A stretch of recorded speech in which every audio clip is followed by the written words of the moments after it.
kena pencetapannya ini. Udah. Ya. Bismillahirrahmanirrahim. Assalamualaikum warahmatullahi wabarakatuh. Waalaikumsalam warahmatullahi wabarakatuh. Ya, alhamdulillahirrabbilalamin. Puji syukur kepada Allah Subhanahu wa taala yang telah memberikan kita nikmat kesehatan hari ini, sehingga pada siang hari ini, meskipun kalau di Indonesia ini jam-jamnya ngantuk ya Bapak Ibu sekalian, jam-jamnya tidur siang, istirahat siang, tapi kita masih bisa diberikan hidayah untuk bergabung dan bersilaturahim pada siang ini meskipun lewat virtual melalui aplikasi Zoom. Sebelumnya saya ingin menyapa dulu para peserta yang telah bergabung di sini. Mungkin narasumber kita Bu Luciana sudah bergabung ya Ibu? Halo Bu Luciana, Assalamualaikum. Iya. Oke. Saya Bu Luciana. Assalamualaikum warahmatullahi wabarakatuh. Waalaikumsalam warahmatullahi wabarakatuh. Perkenalkan nama saya Luciana dari negara Korea Selatan yang saya tinggal di Korea Selatan sebagai ibu rumah tangga, dan saya bekerja di pabrik jahit, dan saya juga sebagai untuk mengoordinasi dompet duafa dan melaksanakan perintah-perintah dompet duafa yang ada di Korea, dan untuk memperkenalkan dompet duafa yang ada di Korea, kegiatannya semuanya program-program yang ada di Korea Selatan. Oh iya, baik Ibu. Nah, kita mungkin sebelum mulai acaranya Bu, saya ingin cek juga di sini sudah bergabung bersama kita Bu Murdiati, narasumber kita dari Barcelona, Spanyol. Assalamualaikum Bu Murdiati. Waalaikumsalam warahmatullahi wabarakatuh, Mbak Ami. Iya, alhamdulillah. Salam kenal. Ya, salam kenal Mbak. Ini Mbak Dati ya, kita panggil ya Mbak.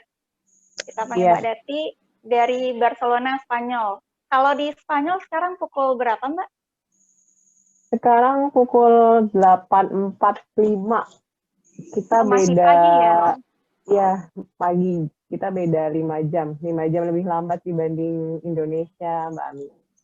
Oh iya, Masya Allah. Ini pagi-pagi Mbak Dati sudah menyediakan waktunya nih, Bapak Ibu semuanya untuk bersilaturahim dengan kita. Gitu.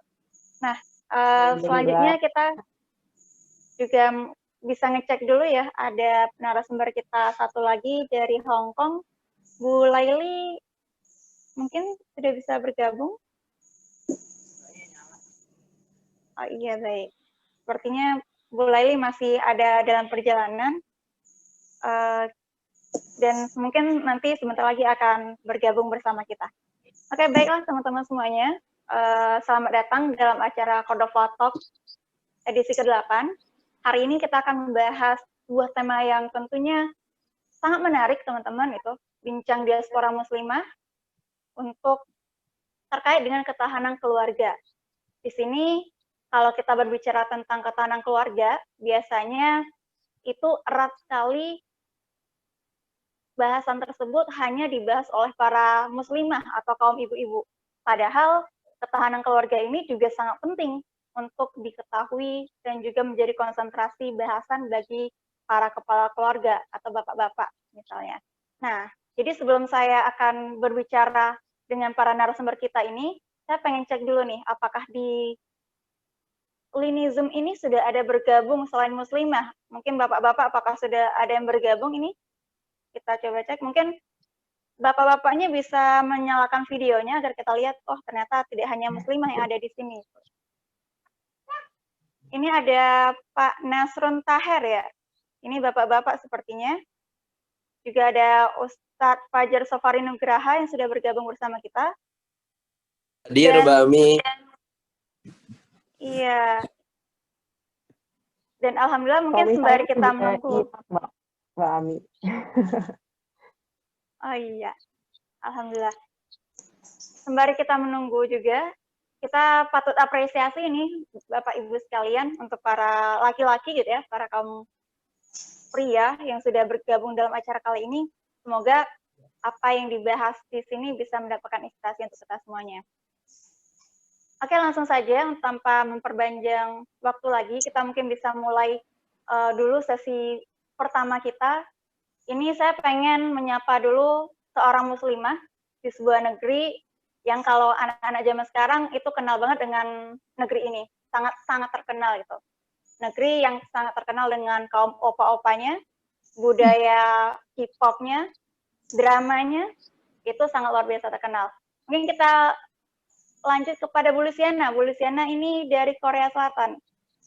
Assalamualaikum Ibu. Waalaikumsalam. Iya. Bu Lucy, ya bisa kedengaran Bu? Iya bisa. Ya. Nah, kalau boleh tahu Bu Lucy ini sudah berapa lama Bu ada di Korea Selatan? Saya sudah tahun saya datang masuk negara ginseng. Negara ginseng itu tahun 2003. 2003, berarti sudah sekitar 17-an tahun ya Bu ya? Ya, 17-an tahun. Dan saya waktu itu 1 tahunnya menjadi TKI. Terus 1 tahun ya 1 tahun menjadi TKI. Terus saya 1 tahun tinggal di Korea, nikah sama orang Korea. Orang asli Korea Bu? Iya, sekarang asli orang Korea. Tahun 2004 saya nikah. Dan saya sudah pisah sama suami tahun 2018. Tahun 2018 bulan 12. Terus saya nikah lagi sama orang Korea lagi. Asalnya orang sudah jadi suami saya yang kedua ini dia orang Indonesia tapi sudah berwarga negara Korea. Dia sudah tinggal warga negara Korea ya, Bu? Iya, sudah berwarga negara Korea, sudah tinggal di Korea itu kurang lebih 30 tahun dia di Korea. Dan saya 17 tahun dan dari suami pertama saya punya anak 2, suami saya yang kedua punya anak 3, jadi saya punya anak 5. Masuk Masya anak 5 saya. Sudah menjadi ibu dengan 5 anak ya, Bu ya? 5 anak. Satu cewek, 1 perempuan, 4 cowok. Masya Allah. Nah, Bu Ana ya kita panggil. Iya. Ibu kan sudah 17 tahun lebih kurang tinggal di Korea Selatan seperti itu. Kira-kira bisa digambarkan tidak Bu, sebenarnya kehidupan Muslim sendiri di Korea itu seperti apa gitu Bu untuk selama 17 tahun? Saya sebelum jadi penanggung jawab Dompet Duafa, saya jadi penanggung jawab KMI, Komunitas Muslim Indonesia, yang kita dirikan di Korea Selatan. Terus saya menjadi penerjemah hukum, bantu anak-anak yang punya masalah sama hukum yang ada di Korea. Seandainya kayak kecelakaan, terus bahasa, mencarikan kerjaan, terus membantu untuk ke imigrasi, membantu ke pengadilan, itu sebagian kerjaan saya dulu waktu sebelum saya nikah sama suami yang kedua. Sekarang saya nikah suami yang kedua, pertama saya urus itu anak, pertama anak, lalu yang lainnya untuk bantu anak-anak yang membutuhkan masalah hukum. Kerjaan saya sebagai itu sekarang. Insya Allah. Kalau ini Bu, mungkin bagi kita yang ada di Indonesia pasti penasaran nih Bu. Kalau Korea Selatan kan itu budayanya yang terkenal di kita, lebih ke dramanya, kemudian juga K-pop-nya, dan juga ya artis-artisnya seperti Oppa dan Oninya gitu. Mungkin anak-anak milenial atau generasi Z itu taunya seperti itu Bu gitu. Nah, yang kita penasaran sebenarnya seperti apa sih Bu kehidupan Muslim sendiri untuk di Korea Selatan Bu? Mungkin bisa sedikit digambarkan Bu. Kalau Muslim kalau orang asli orang dulu, kalau orang-orang dulu itu nggak terlalu senang sama orang-orang Muslim, apalagi yang waktu itu ada kasus yang ISIS itu kan, paling dibenci. Yang tahun 2007. Iya, itu yang paling dibenci sama orang-orang Korea. Kalau ada orang pakai kerudung, pakai hijab gitu, itu dikirain orang-orang kayak gituan, orang teroris gitu kan, yang itu. Terus kalau seandainya kitanya mau apa namanya, mau ada acara sila akbar, tablik akbar itu agak susah untuk izinnya waktu itu. Tapi sekarang karena dompet duafa juga bisa mengirim ustadz atau gimana, terus kita sudah di Korea sudah resmi semuanya, jadinya kita sudah agak mudah gitu, nggak terlalu diperketat kayak dulu. Oh, baik. Di Korea itu paling susah kalau agama Islam. Seandainya agama lain lebih gampang, lebih gimana, karena kebanyakan teroris yang disiarkan itu semuanya dari orang-orang Islam, jadinya pengaruh banget bagi orang Muslim yang ada di sini. Tapi alhamdulillah saya sebagai penanggung jawab dan bantu suami saya yang jadi penanggung jawab dompet duafa dan KMI, masjid yang ada di Korea itu semuanya ada di naungan KMI, dan dompet duafa sebagai mitranya KMI. Kita sudah punya musola masjid sekitar 64 tempat ibadah. Wah, 64 itu hanya masjid atau musola yang di bawah KMI saja berarti, Bu? Iya, di bawah KMI itu semuanya totalnya 64. Wah, Masya Allah. Ada di penanggung jawabnya suami saya. Masya Allah. Nah, ada yang info menarik nih, Bu, yang mungkin teman-teman yang bergabung di sini juga tertarik untuk mengetahui lebih lanjut, Bu. Tadi Ibu sempat menyebutkan di tahun 2007 itu ada kasus ya, Bu, ya, antara ketegangan antara pihak Korea Selatan dan pihak Afghanistan. Karena kalau tidak salah waktu itu pihak Afghanistan yang Talibannya menyandera 23 orang ya, Bu, ya, untuk yang misionaris dari Korea Selatan. Bahkan sampai mengeksekusi 2 orang. Nah, bagaimana tanggapan masyarakat Korea sendiri, Bu, ketika itu terhadap kasus ini? Apakah mungkin Ibu sendiri, khususnya yang sudah 17 tahun di sana gitu ya, mengalami ketika itu mereka ada isu tersebut, gimana, Bu? Kita sebagai orang Muslim yang punya agama Muslim, semuanya itu sangat sakit hati gitu, karena setiap kita pakai hijab, pokoknya orang Muslim yang kita pakai itu pasti diperhatiin gitu, kayaknya nggak mau berkedip, apa yang kita lakukan itu diawasin terus gitu.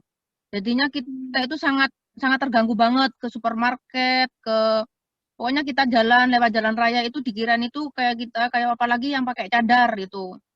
Pakai cadar itu pasti diperhatiin sampai nggak bisa berkedip orang-orang Korea gitu. Paling dulu itu paling dibenci sama orang-orang Korea gitu.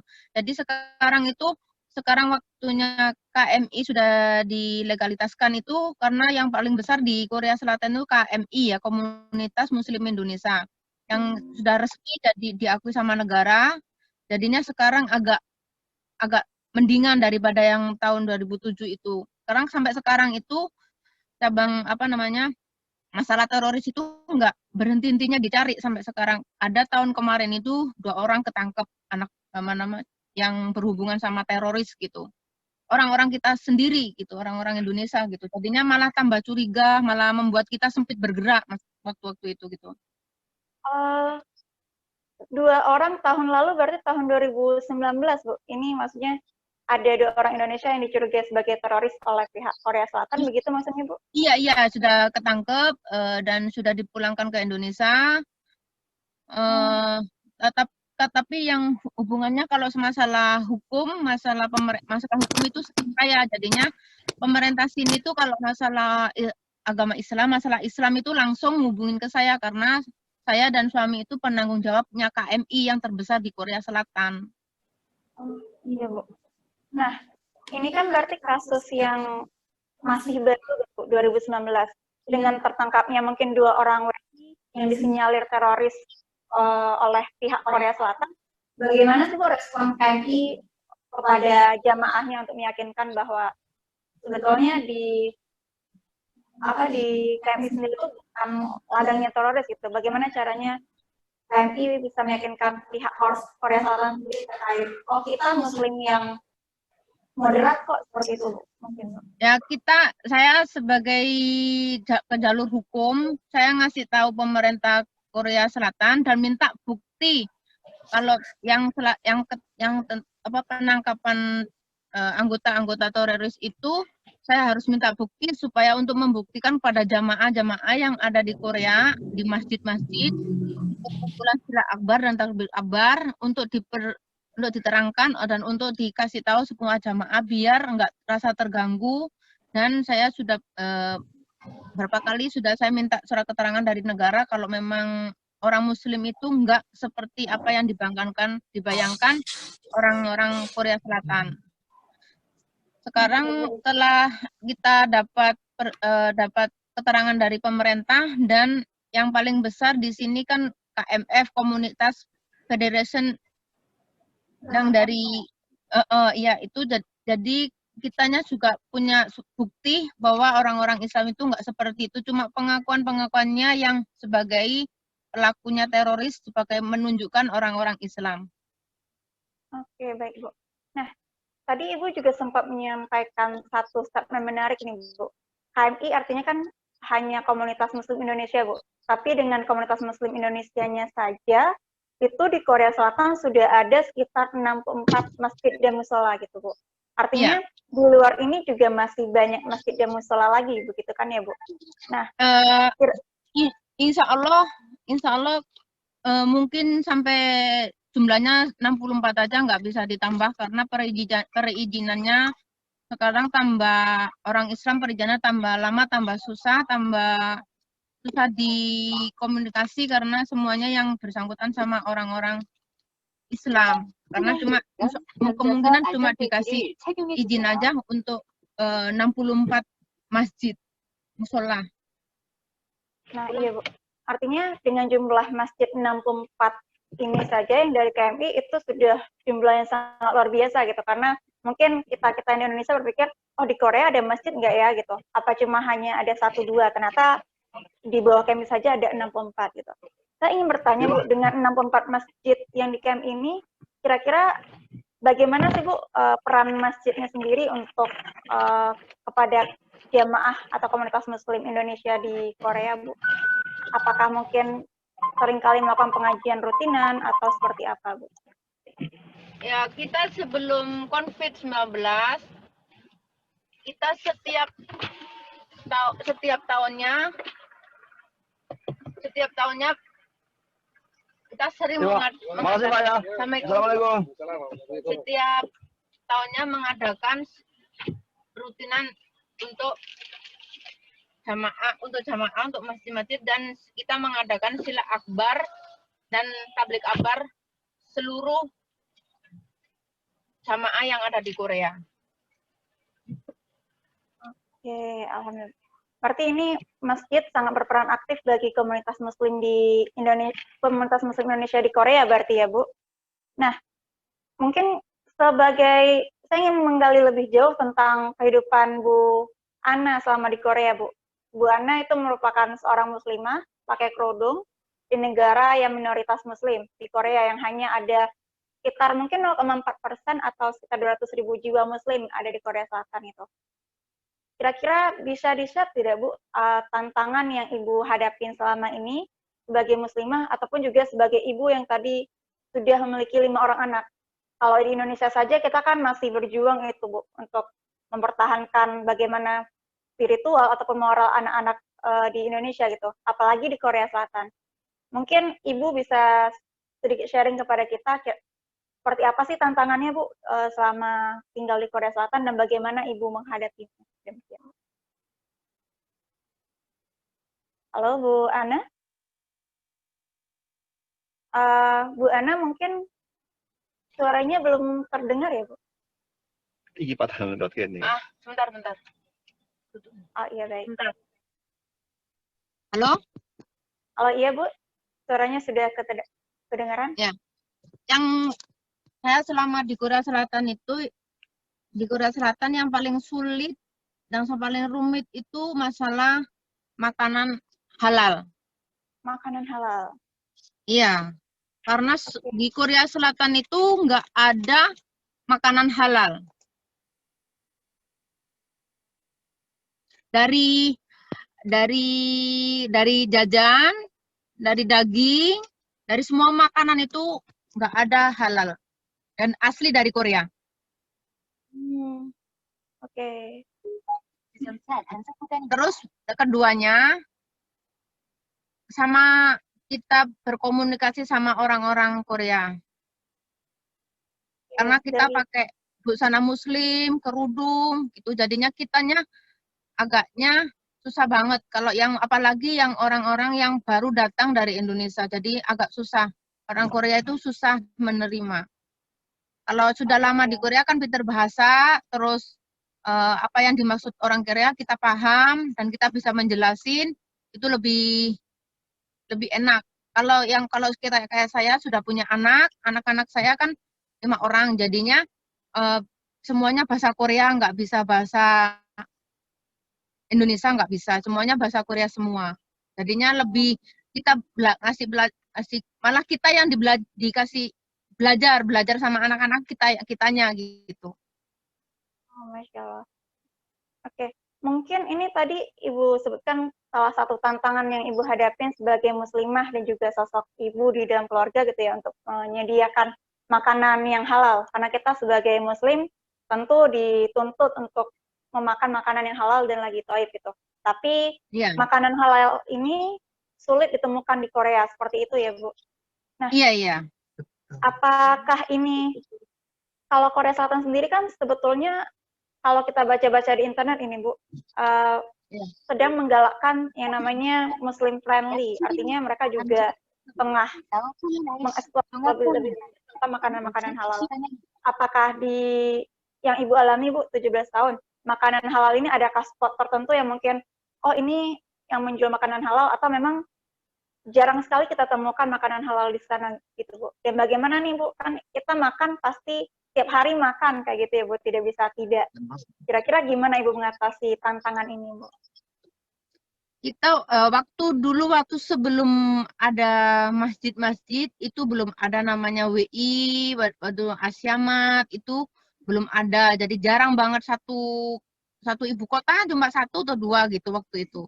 Sekarang sudah banyak masjid, jadinya banyak imporan dari Indonesia, dari Pakistan, dari Australia, New Zealand, yang berbentuk kayak daging sapi, daging kambing, daging ayam itu halal dari Australia, dan dari Amerika, dari New Zealand itu yang ada labelnya halal gitu. Kita bisa makan daging itu dari Australia.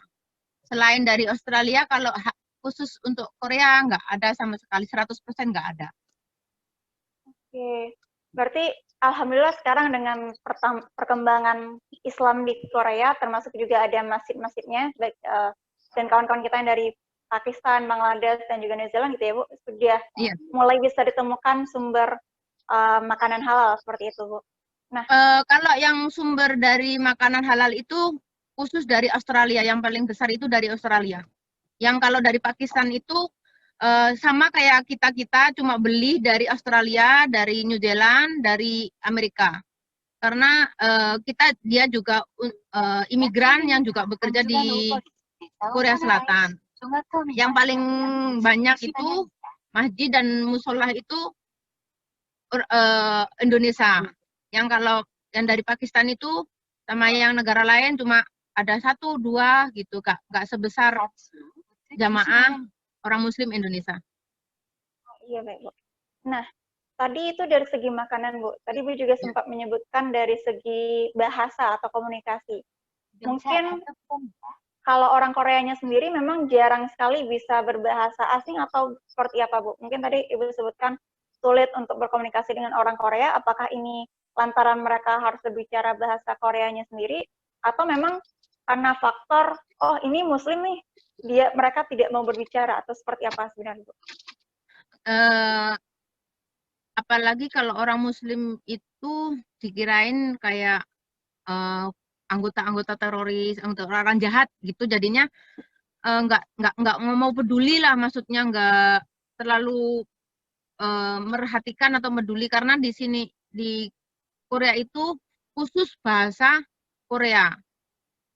Jadinya semuanya pakai bahasa Korea yang mulai mulai tahun berapa gitu bahasa Inggris, bahasa Cina itu orang anak-anak sekolah pelajar itu belajar.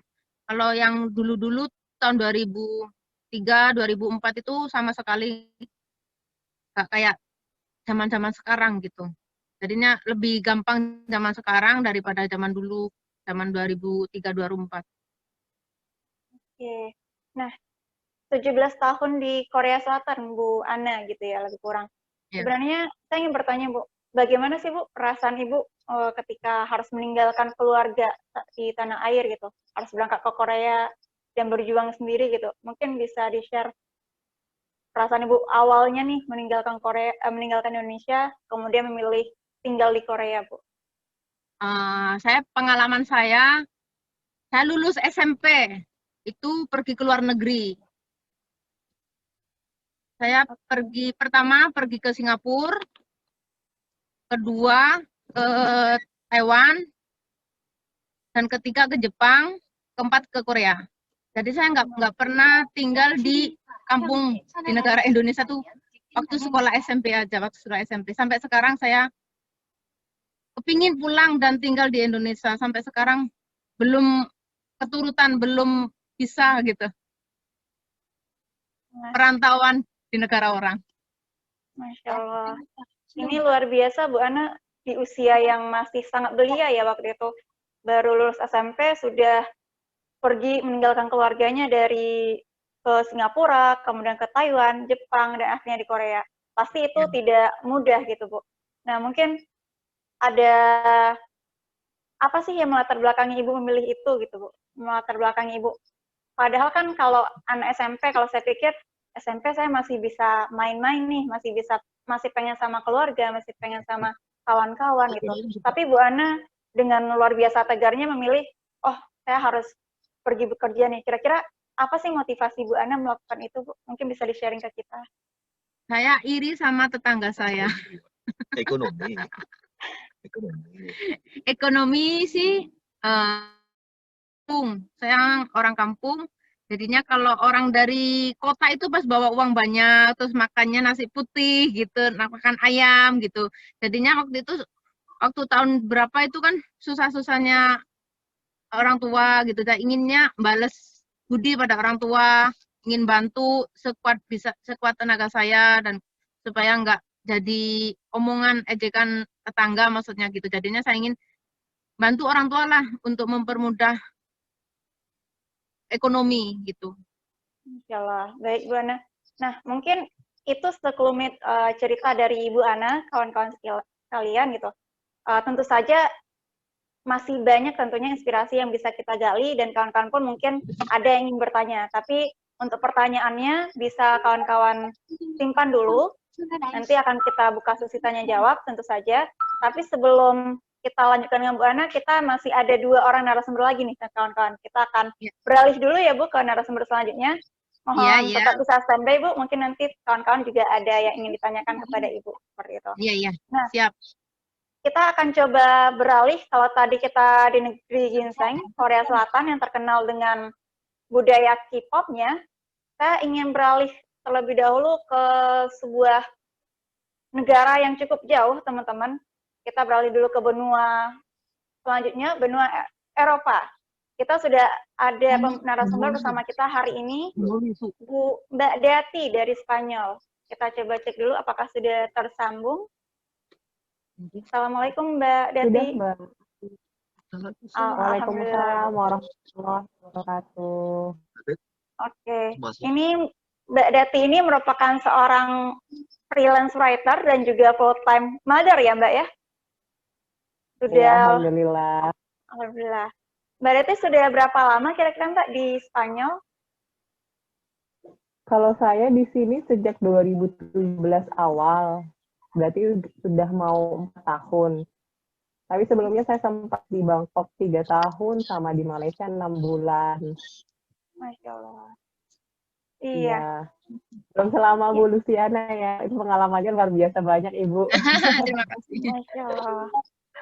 6 tahun juga sudah cukup lama, Mbak. Artinya sudah menjajaki bumi Eropa itu dalam waktu yang cukup lama, Mbak.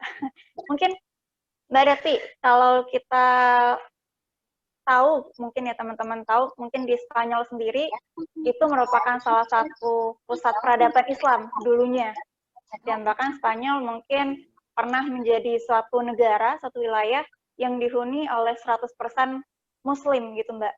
Tapi hari ini sebagaimana yang kita tahu pula gitu, ternyata Spanyol hanya tersisa berapa, Mbak? Lebih kurang 4% ya, Mbak ya?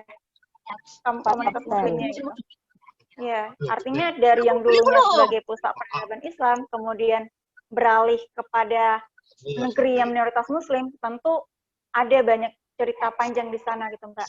Nah, kita mungkin ingin explore lebih lanjut terkait kehidupan Muslim di Spanyol, Mbak Deti. Kira-kira bisa digambarkan kepada kita dan peserta di sini, seperti apa sih sebetulnya kehidupan Muslim dan juga perkembangan Islam di Spanyol hari ini, Mbak? Jadi kalau dari sejarah kan memang dulu Muslim di Spanyol itu nyaris 100% ya, walaupun tetap ada minoritas. Cuman kalau melihat tren penjajahan versi Barat kan mereka biasanya pasti selalu menghabisi lawan-lawannya gitu.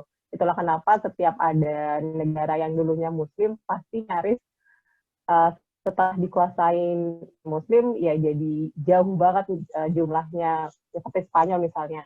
Kalau di Indonesia kan kita penjajahan tapi nggak ada pembunuhan kan, jadi sebelum ada penjajahan masih mayoritas Muslim, setelah penjajahan masih mayoritas Muslim juga. Nah itulah kenapa alasannya di Spanyol berubah drastis porsi jumlah Muslimnya. Dan untuk perkembangannya, secara singkat kan setelah banyak pembunuhan itu, akhirnya pada banyak yang convert ya jadi Katolik, karena Spanyol itu negara Katolik. Walaupun mereka diam-diam juga sebenarnya masih mempraktikkan agama Islam.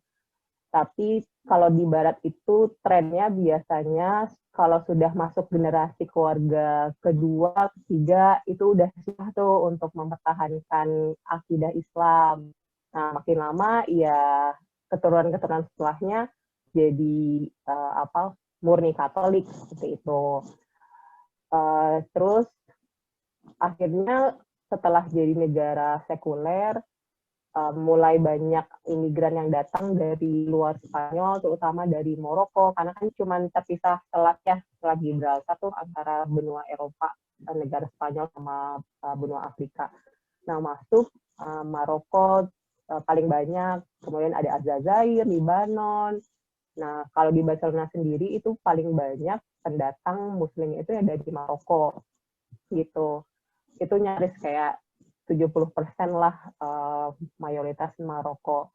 Sisanya kebanyakan migran dari, saya nggak mau nyebut imigran ya, karena kalau orang Barat aja ke Indonesia disebutnya ekspat, tapi kita disebutnya imigran, kan nggak adil lah.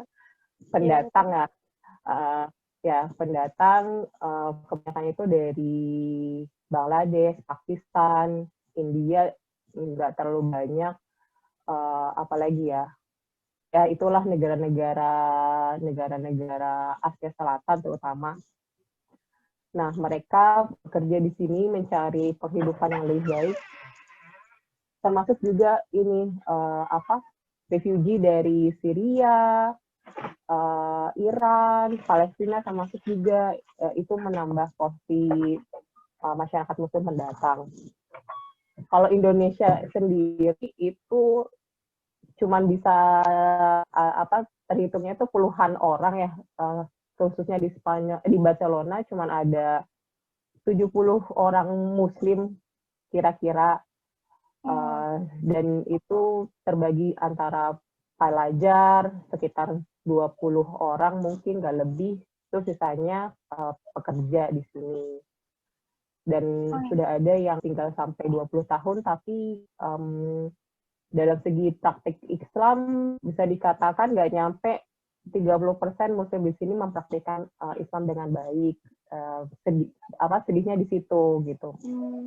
Ya, Mbak. Terus untuk kehidupan karena memang sama juga dengan Bu Ana tadi di Korea, kita memang kendalanya itu bahasa ya, karena di sini kan nggak pakai bahasa Inggris, bahasa Spanyol. Apalagi di Barcelona itu ada bahasa lokal lain, yaitu bahasa Katalan. Nah, akhirnya kelompok-kelompok Muslim ini yang berbeda negara tersebut ya berkumpul dengan komunitas masing-masing negaranya aja gitu. Yang Bangladesh, Pakistan. Oh ya, di sini juga banyak orang Filipina ya, karena latar belakang, tapi Filipina kan nggak mayoritas Muslim. Terus ya Indo.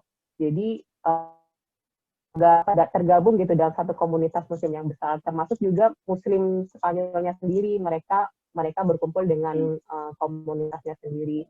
Paling kalaupun berkumpul ya sebatas sholat berjamaah di masjid, tapi untuk gerakan komunitas itu masih masing-masing, sayangnya seperti itu.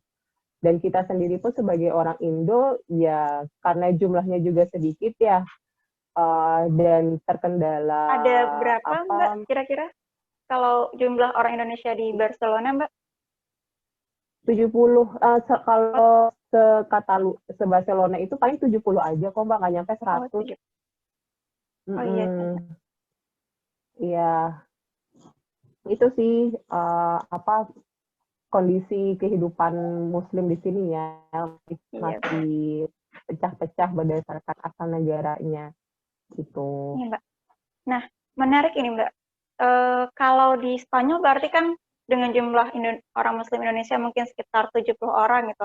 Artinya pasti memiliki tantangan tersendiri untuk komunitas di luar Muslim Indonesia, Mbak.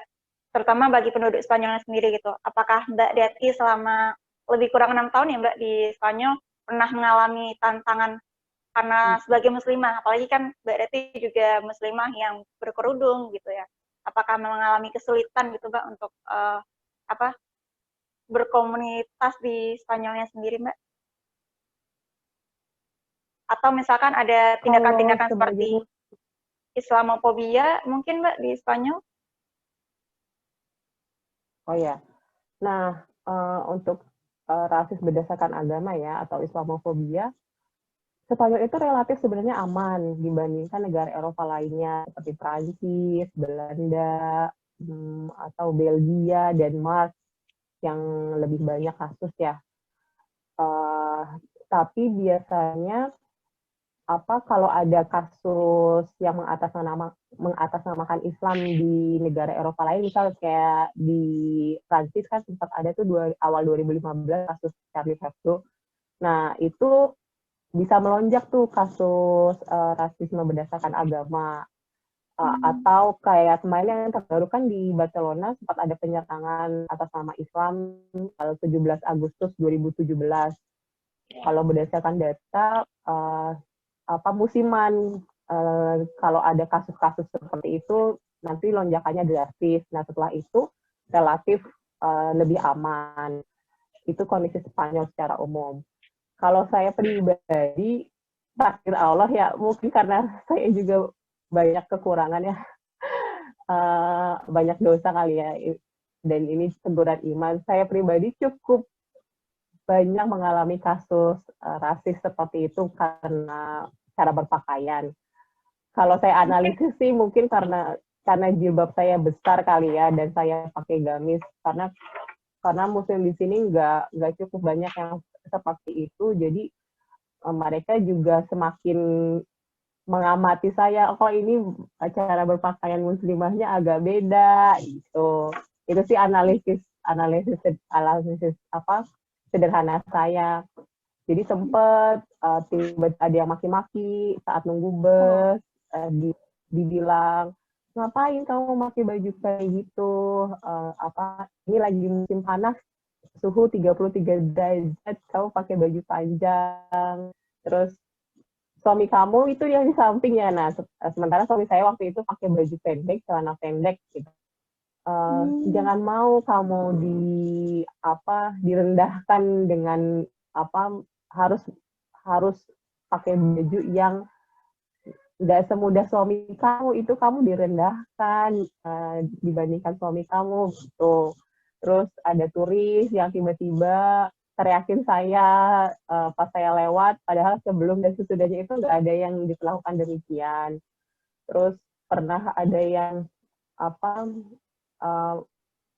ngata-ngatain Islam di Indonesia, terutama dia bilang Islam di Indonesia itu ribet banget, terlalu kaku, terlalu strict dibandingkan negara-negara yang lain, misal Malaysia atau UAE.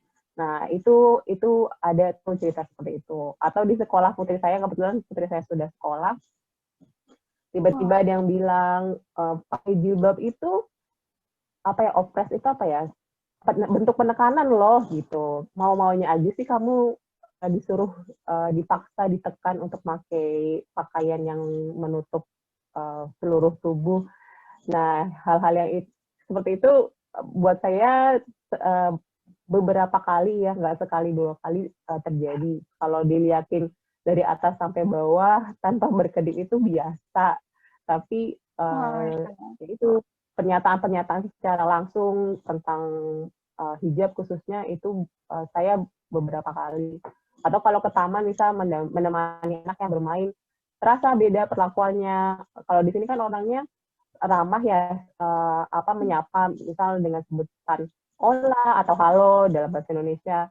Itu pasti nyapa meskipun cuma papasan di lift atau di tangga atau di jalan. Nah, tapi kalau saya sih merasa saya nggak diperlakukan seramah yang lain gitu. Jadi memang ada perbedaan gitu. Berarti kalau kita sebut kekerasan gitu ya, Mbak, kekerasan dari segi verbal mungkin sudah pernah mengalami ya Mbak Dati ya, dari orang-orang Spanyolnya sendiri gitu. Nah, sebetulnya bagaimana sih Mbak ketika pertama kali Mbak mengalami itu gitu, atau ketika ngapain sih pakai jilbab gitu, kira-kira perasaan Mbak Dati saat itu seperti apa Mbak? Kan mungkin untuk pertama kali tiba-tiba disampaikan seperti itu pasti, wah kenapa nih gitu. Kira-kira bagaimana perasaan Mbak Dati dan kemudian bagaimana cara Mbak merespon sikap seperti itu Mbak? Kalau jujur dalam hati itu rasanya panas. Di dalam hati itu kayak panas, oh ini ya rasanya dimaki-maki orang tanpa salah kita. Terus ya perasaan mau ngejawab itu ada. Tapi setelah dipikir dengan tenang, secara cepat, ya ngapain juga dijelasin, toh mereka juga nggak akan mau dengar. Nah, di sisi lain saya juga nggak bisa jelasin dalam bahasa Spanyol secara fasih ya, karena kan pasti beda ya bahasa hari-hari sama bahasa agama. Jadi ya udah akhirnya saya sama suami senyumin, terus kami pergi, udah itu aja, bilang terima kasih, terus kita pergi, itu aja. Dan yang lain-lain juga ya udah saya mencoba untuk kalau salam duluan, dibales atau enggak ya udah, toh saya udah mencoba melakukan hal yang baik, yang nggak perlu mengharapkan dibales dengan yang baik juga gitu. Tapi perasaan kesel dalam hati itu ada, tapi kalau dibawa pikir lebih tenang, ya udah mereka toh nggak paham, harus cari waktu yang tepat untuk memahamkan. Mau dibilangin sekarang juga mereka juga belum tentu nerima gitu. Itu untuk Mbak Dati gitu ya Mbak ya, dan suami yang mungkin sudah sebagai orang dewasa gitu. Nah tadi Mbak Dati sempat menyebutkan ada anak yang sudah mulai bersekolah gitu Mbak. Pernah nggak sih Mbak anaknya Mbak Dati bertanya kepada Mbak gitu, Mama gitu atau Umi, ini kenapa teman-teman begini gitu? Atau mungkin anak Mbak Dati sendiri pernah mengalami yang dialami seperti Mbak Dati, kamu kenapa sih pakai jilbab gitu? Kemudian ada nggak sih Mbak trik atau tipsnya Mbak Dati untuk menjelaskan kepada anak Mbak Dati? Karena pasti tidak mudah diterima oleh seorang anak tiba-tiba diperlakukan seperti itu. Gitu. Nah, kalau saya pribadi kebetulan anaknya tuh baru 3 tahun. Jadi belum paham, belum bisa ya bicara juga belum lancar kan, dan belum ada pertanyaan-pertanyaan demikian. Jadi kalau anak-anak balita sih mereka relatif ini ya seneng ya, karena mereka lihat anak bayi Asia itu lucu banget, cantik sekali. Hanya aja ada pengalaman ibu-ibu di sini yang baru datang bawa anak usia SMP muslimah pakai hijab datang ke sini. Nah, cerita ke kami, yaitu ada perasaan dilihatin terus dibedakan karena pakaiannya berbeda, terus sampai akhirnya anaknya maunya lepas jilbab.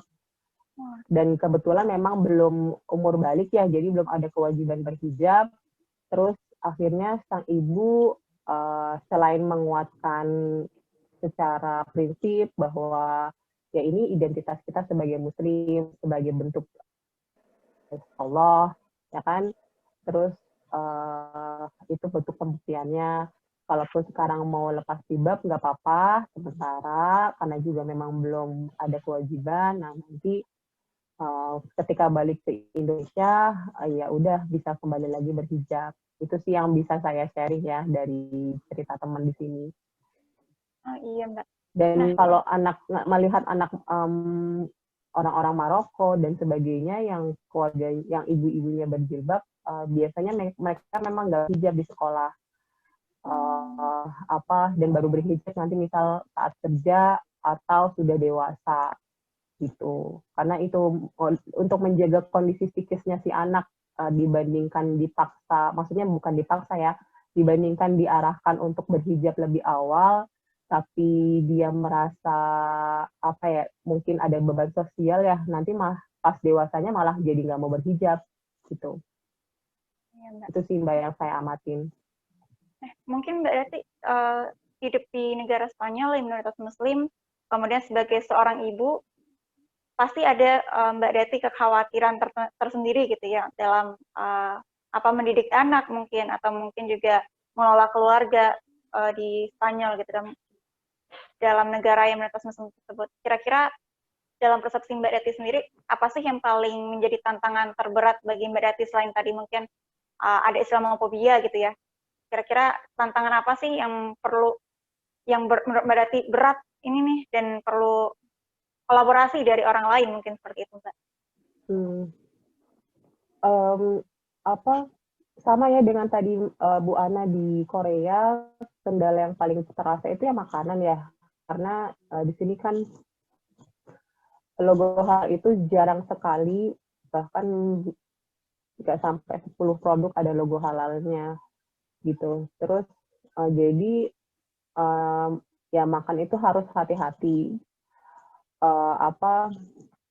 Walaupun kalau secara akses kayak daging halal, terus apalagi ya daging halal, produk-produk impor itu ada, karena alhamdulillah orang-orang Maroko kan di sini banyak, jadi kami terbantu sekali dengan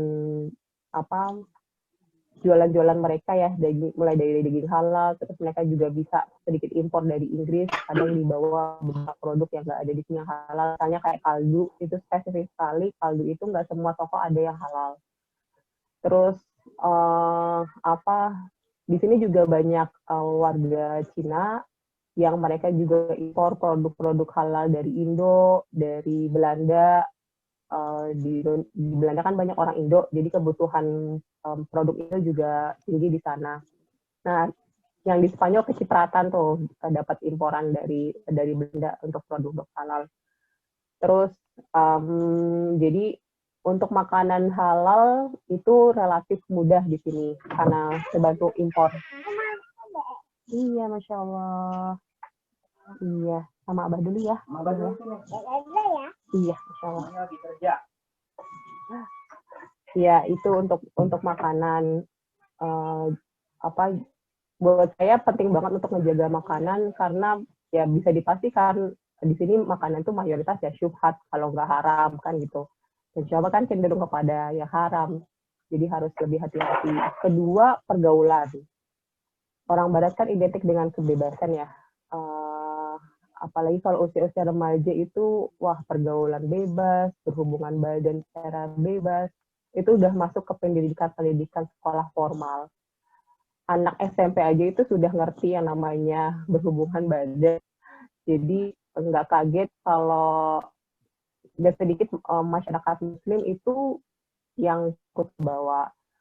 Nah, kalau saya, karena kebetulan anak saya itu masih kecil sekali ya, awal itu saya benar-benar nggak mau memasukkan anak saya itu ke preschool atau kindergarten. Di sini kan anak usia 3 tahun itu sudah bisa sekolah, bahkan wajib sekolah. Anak di bawah 3 tahun juga bisa sekolah ya dengan sistem daycare, penitipan. Nah, anak saya ini saya dapat sekolah yang saya ikut bersama dia gitu. Jadi dia nggak sekolah dia, jadi saya bisa tahu dia dikasih makan apa, terus pergaulannya gimana, terutama dengan orang tua sesama ini ya, sesama murid. Jadi saya bisa ngejaga gitu secara langsung anak saya. Nah, dan saya memutuskan memang jadi ibu rumah tangga ya utamanya untuk menjamin bahwa anak saya ini harus diproteksi dengan benar-benar meskipun dari kecil gitu. Karena gampang banget ngelihat orang ciuman di jalan, peluk-pelukan yang dengan hawa nafsu itu biasa banget gitu. Jadi sebisa mungkin dari kecil harus dijaga kalau saya. Harus sama ibunya. Berarti ini tantangan moralnya mungkin bagi para ibu yang memiliki anak di Spanyol itu merupakan tantangan yang cukup signifikan begitu ya Mbak Deti ya. Nah, betul. Mbak Deti selama 6 tahun di Spanyol, kemudian tadi sebelumnya pernah di Thailand dan juga Malaysia gitu, pasti keluarga besar Mbak Deti ada di Indonesia gitu. Sekarang di Spanyol yang perbedaan waktunya 5 jam, nggak terlalu jauh sih, tapi pasti ada ada tantangan tersendiri untuk berkomunikasi dengan keluarga di Indonesia. Bagaimana sih Mbak selama 6 tahun ini perasaan Mbak Deti harus meninggalkan keluarga besar di Indonesia gitu untuk di Spanyol dan harus membesarkan anak dan mengurus keluarga di tengah tantangan yang tadi Mbak Deti sebutkan seperti itu Mbak? Kebetulan juga memang kami belum pernah pulang sama sekali sejak di sini. Jadi anak saya itu belum pernah ketemu kakek neneknya sama sekali ya, atau keluarga di Indo. Sedih sih pasti ya, sedih ya. Tapi karena ini takdir Allah ya harus dijalani dengan bersyukur kan. Dan prinsip saya selama saya sama suami sejalan, insya Allah dimanapun berada, semoga kemudahan dari Allah itu selalu ada. Nah, untuk komunikasi sendiri, 5 jam itu kan juga lumayan karena kita baru bangun, ibaratnya misal saya biasa nelfon ibu itu siang, sementara ibu tuh di Indo sudah mau tidur gitu. Jadi cukup jauh perbedaan aktivitasnya. Nah, yang bisa diusahakan ya telepon setiap hari, sekaligus itu untuk mengenalkan anak dengan kakek neneknya dan keluarganya di Indo. Terus paling enggak berkabar, mengirimkan foto-foto cucu atau kondisi kami di sini. Itu sih Mbak. Yang penting jaga komunikasi agar bisa saling tahu kabar di sini. Gitu. Ya, baik Mbak Deti. Mungkin teman-teman yang sudah bergabung di grup Cordova Talk hari ini dan sudah bergabung di aplikasi Zoom pasti memiliki pertanyaan yang pengen dieksplor lebih lanjut kepada narasumber kita gitu. Nah, bagi kawan-kawan yang ingin bertanya, nanti bisa menggunakan fitur raise hand ataupun menggunakan fitur chat yang ada di aplikasi Zoom. Tapi sebelum kita buka sesi tanya jawab, tadi kita sudah mendengarkan 2 orang narasumber kita, ada Mbak Deti dari Barcelona, kemudian ada Bu Ana dari Korea Selatan. Nah, kita masih ada 1 orang narasumber lagi, yang mungkin kita akan coba sapa dulu, agar bisa bergabung dengan kita. Ada Bu Laili dari Hong Kong. Mungkin kita bisa sapa dulu. Assalamualaikum Bu Laili. Sepertinya suaranya belum tersambung, Ibu. Ya, waalaikumsalam warahmatullahi wabarakatuh. Masya Allah. Ini kalau kawan-kawan tahu, Bu Laili ini seorang yang memiliki banyak prestasi, terutama di bidang tarik suara ini. Mungkin untuk mengawal ini, Bu, sebelum, karena siang-siang ini jamnya tidur gitu ya, Bu. Jadi kita mungkin bisa mempersilakan Bu Laili dulu nih untuk salawat atau nyanyi dulu nih, Bu, untuk menghibur kawan-kawan yang sudah bergabung, Bu. Mungkin sebentar saja, silakan, Bu. Oh, salawat. Salawat apa ya, Mbak? Enggak, Bebas, Bu. kalau saya, ya, enggak, kalau saya itu sebenarnya di bidang kultum atau dakwah pendek gitu. Kalau sholawat itu ada majelisnya tersendiri, kita punya majelis, punya perkumpulan. Dan maaf sekali kalau tadi memang sedikit terganggu karena baru saja menyelesaikan lomba kreasi hijab. Baru saja Masya selesai. Allah. Iya. Langsung dari habis lomba ini langsung bergabung bersama kita. Iya, Luar biasa iya. sekali, Bu Laili. Terima kasih Belum banyak, Bu dihapus, Laili ini. sama-sama. Iya.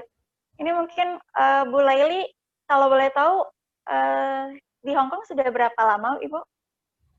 Kalau pengalaman saya di Hong Kong dari 2018, sekitar 13 tahun. Cuman mungkin saya lebih berbeda dari ukti-ukti yang dari Spanyol atau dari Korea Selatan karena saya murni seorang BMI atau yang lebih dikenal TKI itu di sini BMI. Jadi saya tidak menikah dengan orang Hong Kong atau apapun, ya pekerja wanita atau woman gitu istilahnya. Oke, 13 tahun di Hong Kong. Iya. Oh iya, ini ada permintaan ini, Bu, sepertinya mungkin dari kawan-kawan yang tadi tertarik mendengar suara Ibu. Boleh tidak, Bu? Katanya kita pengen dengar dakwah dengan nada dulu dari Ibu Laili gitu, Bu. Silakan, Bu Laili. Tentang apa ya? Boleh, Bu, tentang kita sepertinya iya. bisa mendengar apapun nih. Ya, sebenarnya begini, tantangan kita seorang BMI atau pekerja migran di luar negeri itu yang paling sulit bagi saya bukan kalau masalah pekerjaan atau wanita, maksudnya itu pekerjaan atau majikan, itu bagi saya sudah biasa karena seorang bekerja itu ya mencari uang seperti itu susahnya. Tapi yang sangat-sangat saya sedihkan itu apabila anggota keluarga sakit atau orang tua sakit. Terkadang seorang BMI itu seperti kacang lupa kulitnya. Itu. Misalkan saja kita dari Indonesia itu mempunyai keluarga, mempunyai ibu, bapak. Tapi kenyataannya setelah kita di sini itu jaya atau gimana, itu melupakan orang tua. Bahkan ada yang sampai tidak berkomunikasi sama sekali dengan orang tua. Jadi cuman saya ingin tekankan bagi semuanya saja dimanapun berada para BMI yang di luar negeri, jangan lupakan orang tua. Karena seperti apapun, ridhollah fi ridhol walidain, wa syuktullah fi syuktul walidain.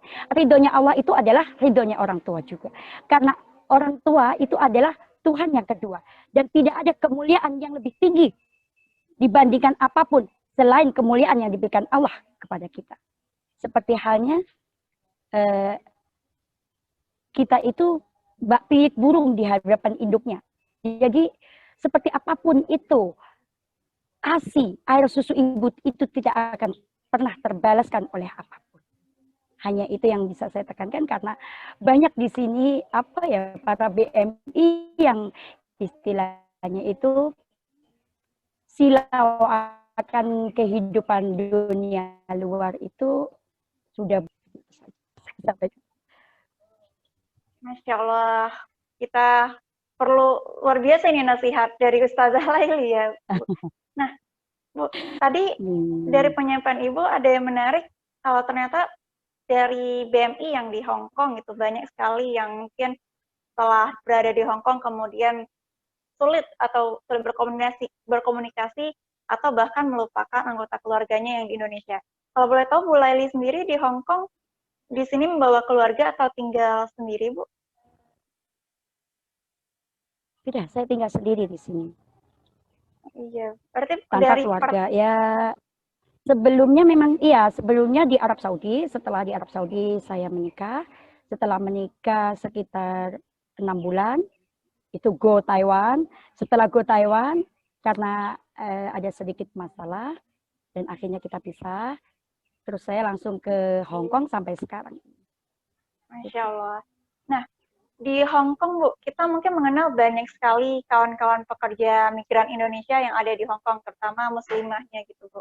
Mungkin bisa diceritakan sedikit, Bu, sebagai gambaran awal bagi kita, seperti apa sih kehidupan seorang pekerja migran Indonesia yang ada di Hong Kong? Apalagi pengalaman Bu Laili sudah lebih kurang 13 tahun gitu ya, Bu. Bagaimana sih keseharian Ibu di sana? Kemudian bagaimana Ibu sebagai seorang muslimah untuk bisa tetap beribadah tadi ya, Bu, dan juga memang bekerja sesuai dengan pekerjaan Ibu di Hong Kong? Alhamdulillah sekali kalau di negara beton ini kita sebagai buruh migran itu sangat-sangat dihormati, khususnya Muslim.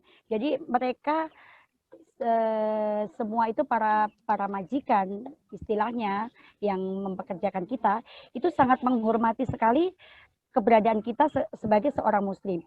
Ya memang ada sih di kalanya itu yang seperti hanya menjaga orang tua, itu yang sering tidak bisa sholat, walaupun sembunyi-sembunyi, alhamdulillah mereka punya inisiatif untuk sholat, walaupun ada yang itu sering sharing, boleh tidak sholat di kamar mandi, kalau memang keadaan suci dan darurat kenapa tidak gitu. Jadi mereka punya kesadaran sendiri-sendiri dan alhamdulillah seperti majikan saya dan teman-teman semuanya yang bergabung bersama kita di TPQ itu, semuanya itu alhamdulillah majikannya itu sangat-sangat mendukung. Apalagi di sini itu seperti hanya kita berbaur dengan orang-orang sini di pasar atau di mana, kita memakai hijab baik yang besar atau yang kecil, itu sudah tidak asing lagi. Kemanapun kita berada itu tidak asing bagi mereka. Mungkin yang asing itu apabila seperti orang Pakistan, seperti orang Indonesia yang bernikob atau bercadar itu masih mungkin di belakang kita itu mereka menganggapnya, loh apa enggak panas, kenapa sih mukanya harus ditutup, itu banyak sekali. Tapi alhamdulillah Muslim Indonesia di negara Hong Kong di sini sangat-sangat dihormati dan tidak kesulitan untuk beribadah atau apapun itu, memang ya alhamdulillah gitu. Kita sangat didukung sekali, baik itu pemerintah atau majikan kita, walaupun ada segelintir yang mungkin tidak bisa sholat, tapi kalau berjilbab mayoritas itu boleh. Halo, Bu Laili? Iya. Oh iya, mungkin. Berarti kalau disimpulkan dari pengalaman Bu Laili, tidak seperti yang diberitakan ya Bu ya, berarti? Iya, kan tidak, kalau selama ini kita mendengar sebanyak sekali berita, oh ada yang disiksa majikannya, ada yang tidak boleh sholat, berarti di Hong Kong justru majikannya kebanyakan lebih bisa menghormati dengan keyakinan yang dianut ya Bu Laili? Iya. Mereka itu menganggap kalau maksudnya dia urusan dia, kita urusan kita, tidak saling maksudnya mencampur adukan masalah. Cuman memang ada segelintir itu banyak masalah, ada yang majikannya itu memang terganggu mentalnya. Itu pernah ada di daerah Hong Kong itu, sampai itu kalau tidak salah saya itu mendengar berita di surat kabar itu bahwa hewan peliharaannya itu menggonggong, tapi mbaknya itu karena orang baru dari Indonesia itu tidak bisa menenangkan, akhirnya tidurnya terganggu, dan karena majikannya itu agak terganggu mentalnya, akhirnya mengambil pisau dan memotong jari kelingkingnya. Nggak tahu tapi seberapa, pokoknya di situ diberitakan memotong jari kelingking. Berarti itu ada kasus yang mungkin seperti di berita, tapi tidak banyak mungkin seperti itu yang bisa kita simpulkan ya Bu Laili. Iya.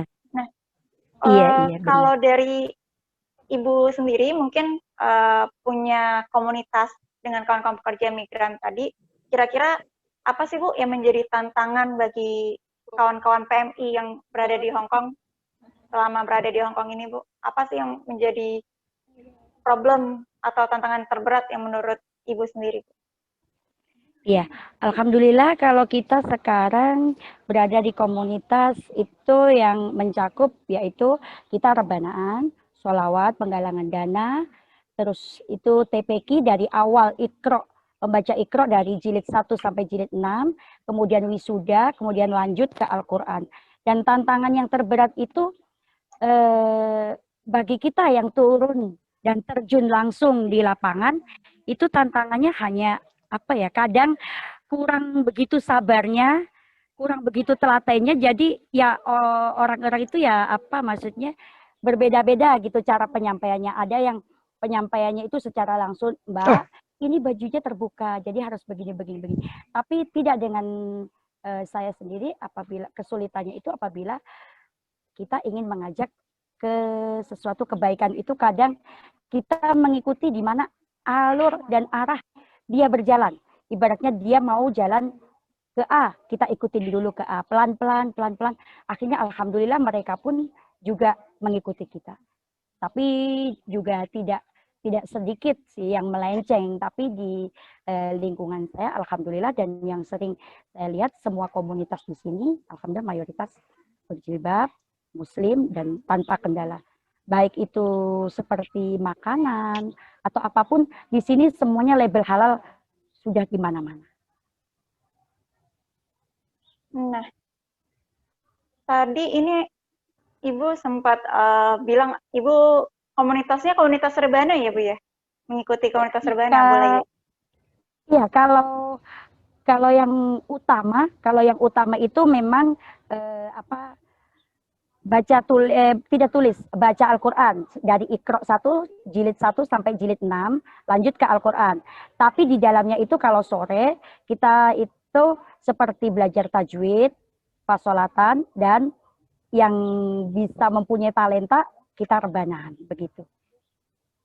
Kalau Bu Laili sendiri ini pernah menjadi pemain rebana atau juga pemain sholawat gitu, Bu?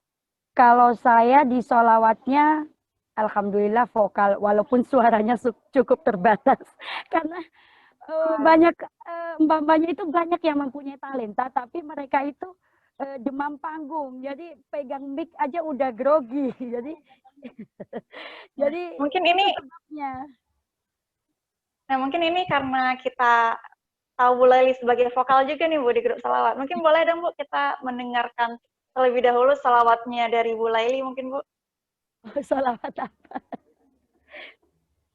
Apa aja boleh, Bu. Ini kita pengen denger nih vokalnya Bu Laili. Jauh-jauh dari Hongkong secara virtual, silaturahim boleh dong, Bu?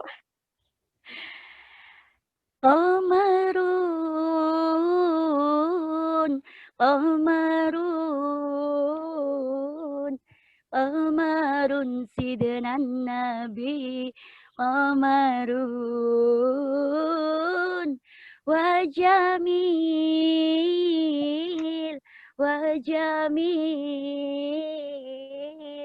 wajamil sidnan nabi wajamil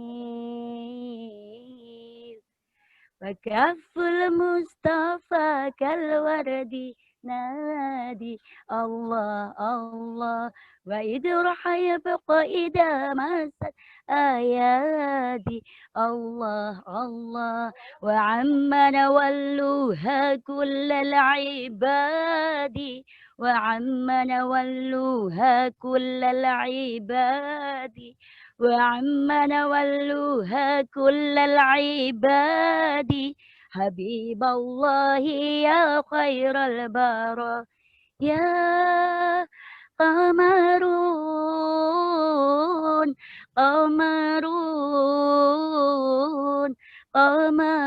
سيدنا النبي قمرون. Terima kasih. Masya Maaf Allah, lagi, Mbak. kita beri aplaus dulu kepada Bu Laili. Cuaca. Masya Allah, ini suaranya sangat merdu, Bu Laili. Mungkin nanti kita bisa record album ini, Bu Laili. Iya. Nah, Bu Laili, tadi Bu Laili sempat sampaikan kepada kita gitu, kalau di Hong Kong Ibu tinggal sendiri tanpa keluarga. Nah, saya ingin bertanya pertanyaan yang mungkin ditanyakan juga kepada narasumber-narasumber sebelumnya, Bu. Sebenarnya bagaimana sih perasaan Ibu, Bu Laili, untuk harus berada di Hong Kong, menjadi BMI gitu ya, tanpa ada keluarga di samping Bu Laili? Gimana perasaan Bu Leli sendiri, Bu? Waduh, kalau perasaannya ya nggak bisa dibayangkan itu antara campur aduk antara sedih, senang. Senangnya itu apabila mendengar keluarga kesusahan, kita bisa menolong. Sedihnya itu kita bertahun-tahun harus berpisah dengan keluarga. Seperti sekarang aja, saya selama 13 tahun itu baru pulang 2 kali, 2009 dan 2016, waktu ibu saya meninggal. Itu pun harus terhalang karena taifun. Itu tiket sudah kebeli, ibu sudah meninggal, pengen terbang, tapi bandara ditutup selama 3 hari. Waduh, itu adalah tantangan terberat bagi saya. Seperti apapun pekerjaan beratnya, itu bagi saya sudah biasa.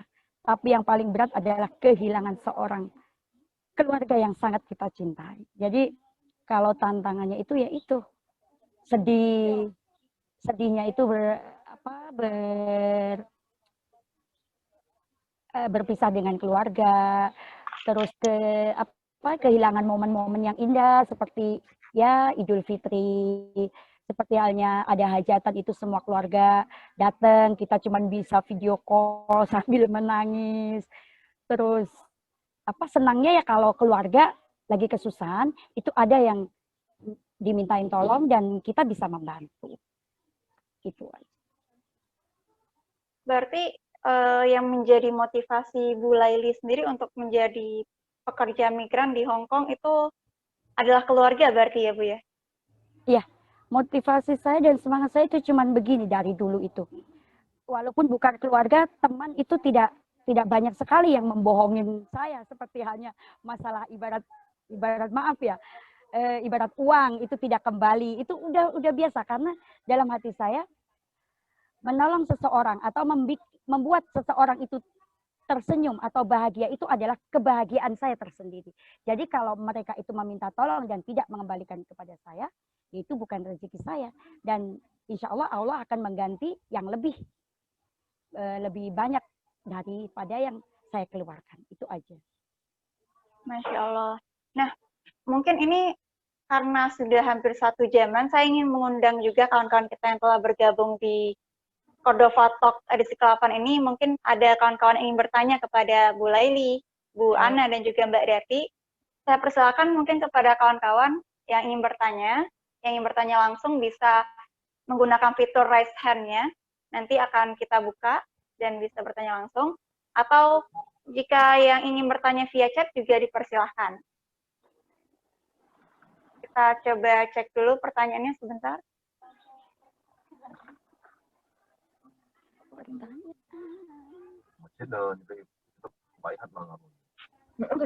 Iya, ada dari kawan-kawan yang ingin bertanya. Pak moderator. Iya, silakan. Boleh bertanya. Ini dari Ibu siapa? Mohon maaf. Ibu Bentar. Trias. Oh iya, Ibu Trias.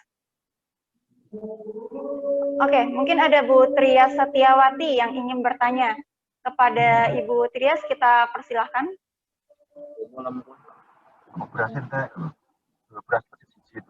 Ibu Trias. Bu Trias.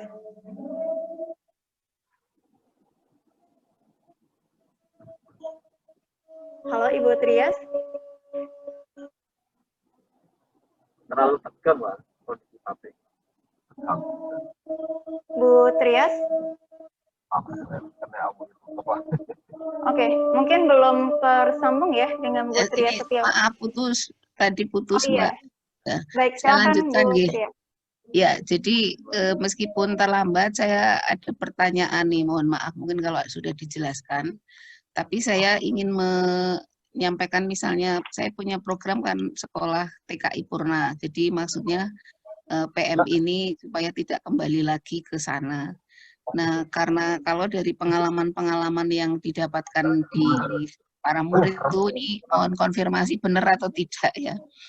Memang masalah ekonomi itu tertangani, tapi sebetulnya artinya kekayaan harta ekonomi itu mungkin bisa terbantu, tapi kekayaan psikologis berupa kebahagiaan, kesedihan, kemudian mungkin urusan rumah tangga, anak dan sebagainya, termasuk kakek nenek mungkin yang mengasuh anak kita itu malah sebetulnya kalau dihitung-hitung tuh meninggalkan masalah dan membawa masalah baru. Nah, ini apakah benar? Seperti apa gambarannya? Gitu saja, Mbak Moderator. Oh iya, baik Ibu. Terima kasih kepada Bu Trias yang sudah bertanya. Ini mungkin pertanyaannya kepada ketiga narasumber ya, Bu ya. Ini ada Bu Laili masih bergabung bersama kita? Iya Mas, tapi nggak bisa ini balikinnya. Oh iya, udah. Diulangi lagi Mbak, diulangi lagi. Ya, jadi ini ada pertanyaan ibu-ibu sekalian dari Bu Triastiwati. Mungkin kalau kita menjadi BMI atau PMI, kalau masalah ekonomi mungkin bisa tertangani, tapi tidak begitu dengan masalah sosial dan juga mungkin keluarga. Itu ada banyak yang mungkin hubungan dengan kakek neneknya kurang baik, kemudian juga keluarga mereka juga kurang baik. Apakah itu permasalahan keluarga itu menjadi problem tersendiri bagi PMI yang ada di negaranya masing-masing begitu? Apakah betul seperti itu atau bagaimana mungkin? Mungkin kita mulai dari Bu Ana, silakan Bu. Yang ditanyakan bersama Ibu Trias itu masalah keluarga yang ada di Indonesia atau keluarga yang ada di negara yang kita tinggali sekarang? Mungkin ini juga berkaitan dengan keluarga yang di Indonesia dan yang tinggal sekarang, Bu. Mungkin kalau ekonomi oke lah sebagai PMI dengan bekerja sudah aman gitu. Tapi bagaimana dengan keluarga yang ditinggalkan atau juga dengan keluarga yang sekarang? Mungkin bisa dijelaskan seperti itu, Bu. Nanti mungkin Bu Trias kalau masih on bisa menanggapi juga. Lebih ke keluarga yang ditinggal ya, Mbak? Lebih keluarga yang ditinggal. Saya paling sedih itu meninggalin keluarga saya pada ibu saya. Karena ibu saya itu, karena saya selama saya kerja di luar negeri itu, mulai dari SMP, di Singapura 2,5 tahun, di Taiwan 3,5 tahun, terus ke Jepang 1 tahun, terus yang paling lama di Korea itu, saya tuh yang paling lama itu yang nggak pulang, yang selama tinggal di Korea itu saya selama 17 tahun itu saya pulang sekitar 5 kali pulang. Tapi yang paling kangen, paling rindu, paling setiap ingat ibu saya tuh cuma ibu saya ada yang paling kangen. Kalau sama bapak itu ya bapak sih, tapi kangennya nggak seperti ibu gitu. Karena ibu saya itu sekarang lagi sakit karena operasi kandungan, saya juga nggak ada, operasi gondok, saya juga nggak ada di rumah, nggak pernah nungguin. Terus waktu hari raya dia juga nangis ingin ingin jabat tangan sama saya. Itu berapa tahun saya tuh nggak pernah, waktu hari raya tuh nggak pernah jabat tangan sama ibu saya. Saya tuh sakit ingin pulang kayak dulu waktu waktu kecil gitu. Saya sangat kangen sama ibu saya sebenarnya gitu.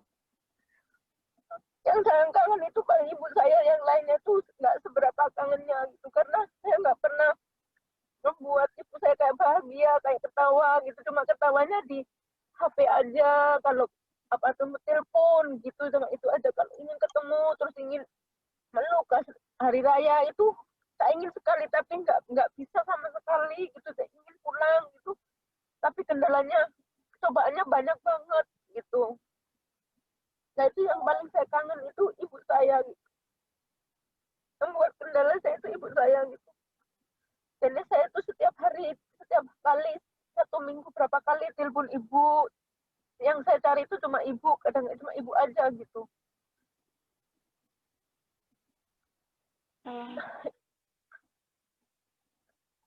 Saya berapa tahun ya nggak pernah jabat tangan satu hari raya, minta maafnya cuma lisan aja. Jabat tangan itu nggak berapa lama, dari SMP saya tuh nggak pernah ngerasain jabat tangannya hari raya Idul Fitri itu, nggak pernah sama sekali kayaknya gitu. Ingin sekali saya pulang hari raya itu, ingin sekali gitu. Sampai sekarang nggak keturut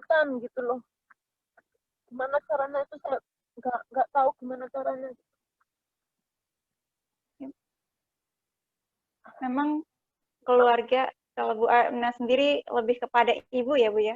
Ibu yang ditinggalkan ya memang. Karena ibu saya itu sekarang setelah operasi berat kayak gitu, kalau diajak bicara telepon itu pertamanya suaranya keras, tapi pita suaranya kan sudah nggak normal lagi, jadinya lama-lama nggak ada suaranya gitu.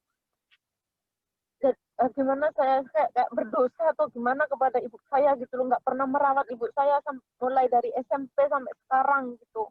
Jadinya saya ituin ibu saya aja gitu loh. Jadi kalau bapak sih ya bapak sih gimana ya, kayak nomor 2 gitu loh. Kalau ibu saya itu gimana ya saya gitu.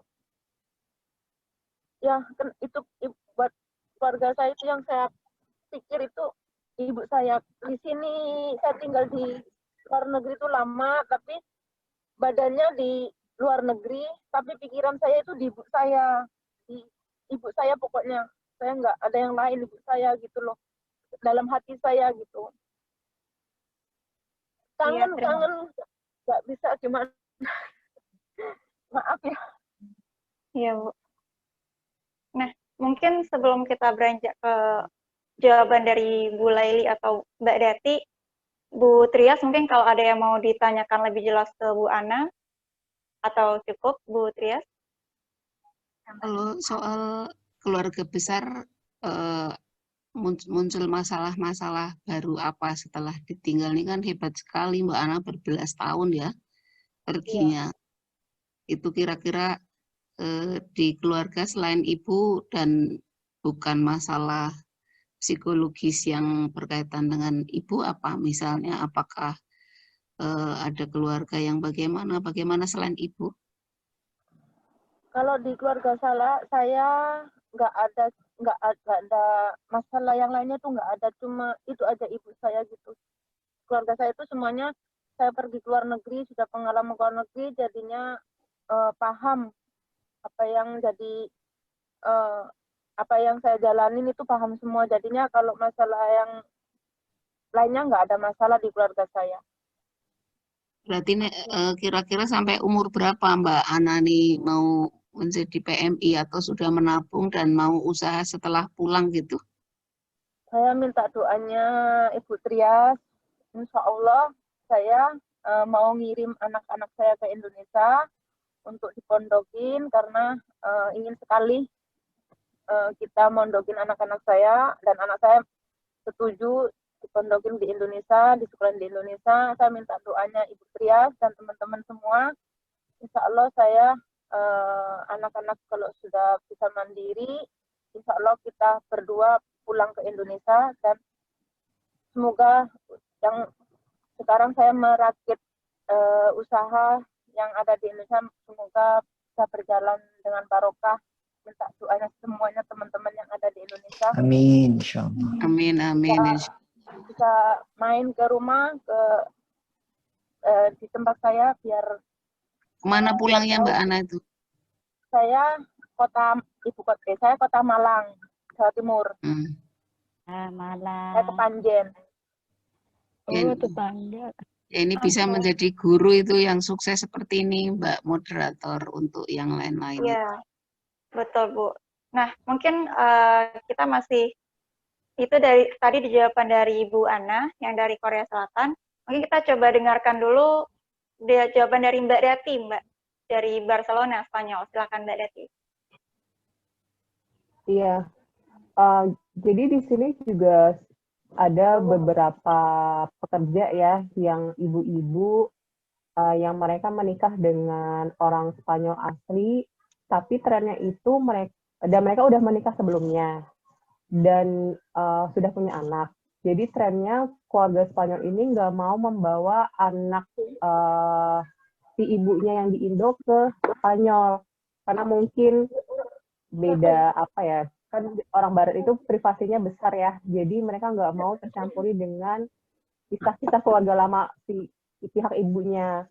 Dan masalah barunya adalah anak-anak yang ditinggal di Indo ini memang trennya ya, karena memang nggak ada figur ibu langsung ya, ya mereka akhirnya dimasukkan ke ponpes, tapi di ponpes pun atau di sekolah pun ya tumbuh menjadi anak yang yang nakal, susah dinasihati orang tua, karena memang secara psikologis kebutuhan kasih sayang dari orang tuanya, terutama ibunya itu nggak terpenuhi. Dan ibunya di sini juga belum tentu semuanya hidup hidup bahagia dengan keluarga barunya. Bahkan ada yang dengan suami barunya pun juga bermasalah sehingga sama-sama gak bahagia gitu ibunya di sini maupun anaknya di Indonesia. Nah ini kebetulan juga suami banyak terlibat dengan diaspora ya, atau yang bukan pelajar ya, yang di Barcelona khususnya. Jadi biasa mendengarkan kisah-kisah seperti ini gitu dari para pekerja yang ada.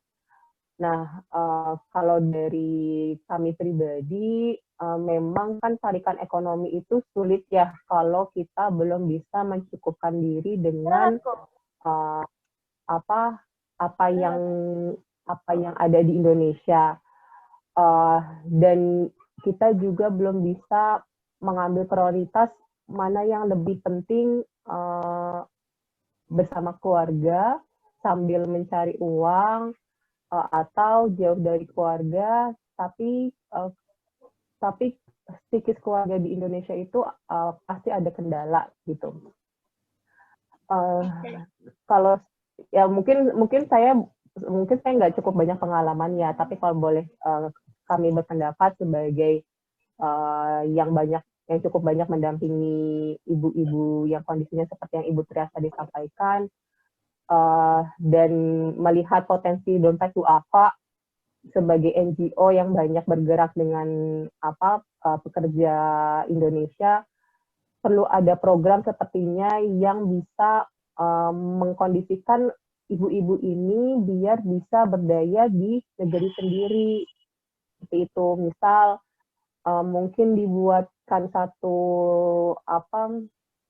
komunitas yang bisa menghasilkan sesuatu untuk dijual, kemudian nanti Dompet Duafa membantu penjualannya, yang intinya mereka bisa berdaya tanpa perlu ke luar negeri gitu. Karena benar yang tadi Bu Trias sampaikan, masalah ekonominya memang selesai, tapi masalah baru itu datang dan ternyata nggak bisa diselesaikan dengan masalah ekonomi, dengan uang yang dihasilkan. Dan ini memang harus diputus ya, sambil dikasih pemahaman bahwa standar-standar kita itu nggak selalu terukur dengan hal-hal yang materialis. Dan ini masalahnya juga nggak cuma dari mereka yang ada kendala ekonomi, Mbak Ami, pelajar pun ya yang sekolahnya tinggi pun juga pas balik ke Indonesia belum tentu hidupnya tuh enak gitu.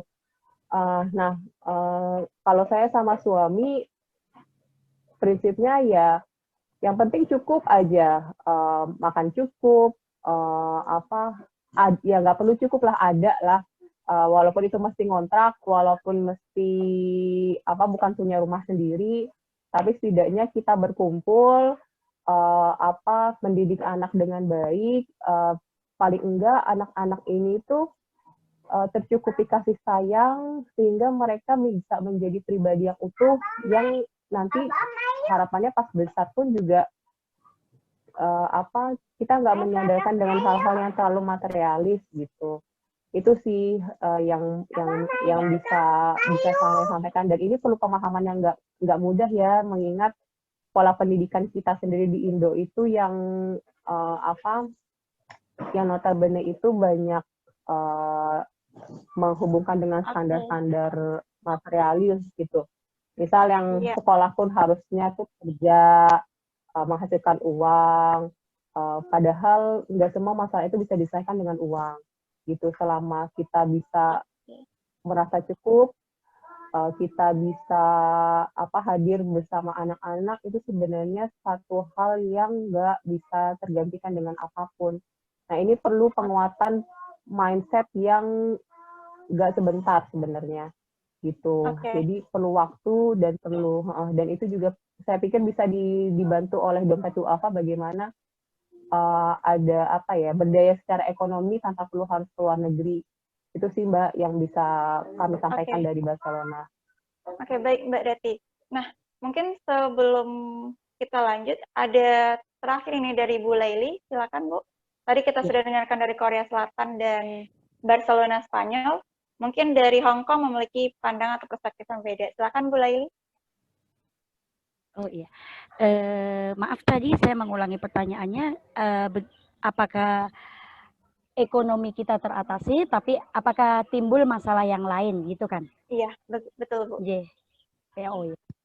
Kalau masalah ekonomi, alhamdulillah memang iya teratasi, tapi timbulnya masalah-masalah lain itu pasti ada itu, baik itu cepat, lambat, atau banyak sedikitnya masalah itu pasti ada. Setidaknya seperti halnya lamanya saya di sini, saya ditinggal orang tua, itu pastinya sangat menyedihkan sekali. Setelah itu memang kendala-kendala yang lain dari keluarga saya sendiri, seperti halnya kita ternak ayam itu mengalami flu burung. Terus dari ibaratnya seperti saya sendiri yang mengalaminya di sini, banyak-banyaknya teman yang sering membohongin ibaratnya materi seperti uang atau apa itu ya. Terus dari Indonya sendiri itu yang paling sering ya seperti itulah, modus-modus. Ya bukannya modus itu terlalu sadis ya, maksudnya bagaimana ya, ibaratnya keluarga, baik itu keluarga jauh atau keluarga dekat, itu yang melihat posisi kita di luar negeri itu seakan-akan seperti di foto, kita itu tersenyum, bahagia, tanpa kekurangan, sehat, alhamdulillah, semoga saja seperti itu. Tapi di luar sana itu memandangnya kita itu sangat berkecukupan dan sangat kalau orang Jawa bilang itu sangat kebanyakan uang gitu.